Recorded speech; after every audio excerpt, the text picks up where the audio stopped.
মাছের বাজারের খবর জানাবো। হবিগঞ্জ থেকে যুক্ত হচ্ছেন রাসেল চৌধুরী।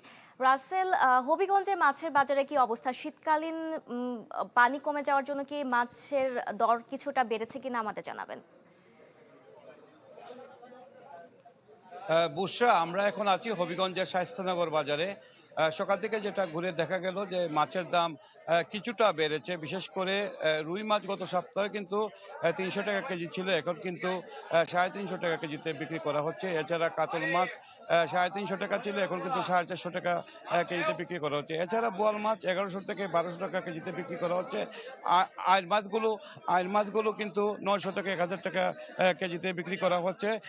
এবং অন্যান্য মাছ বিশেষ করে কই মাছ কেজি প্রতি ৭০০ টাকা কেজিতে বিক্রি করছে। বাইম মাছ ৮০০ থেকে ১০০০ টাকা বিক্রি করছে।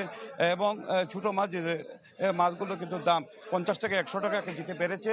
এবং এছাড়াও কিন্তু অন্যান্য যে মাছগুলো রয়েছে, বিশেষ করে হবিগঞ্জ হাওর প্রবণ এলাকা, এবং হাওর এলাকাতে মাছের এই টাইমে কিন্তু পানি কমেছে এবং মাছ কিন্তু পর্যাপ্ত আছে, কিন্তু পর্যাপ্ত মাছ থাকলে কিন্তু বাজারের দাম কিন্তু কিছুটা বেড়েছে।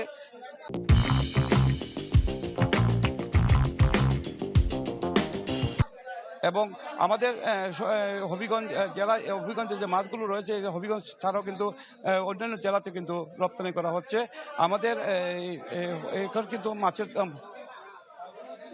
এবং আমাদের যে হবিগঞ্জের শায়েস্তানগরের বাজারের মাছের দাম কিন্তু অনেকটা বেশি। এবং ভোক্তারা যাচ্ছে, যারা ক্রেতা রয়েছেন, তারা মনে করে যে বাজার মজুরি জোরদার করা হলে মাছের দাম কিছুটা স্বাভাবিক হবে। বুশরা। রাসেল, আপনাকে ধন্যবাদ। দর্শক, হবিগঞ্জ থেকে মাছের বাজারে খবর জানাচ্ছিলেন রাসেল চৌধুরী।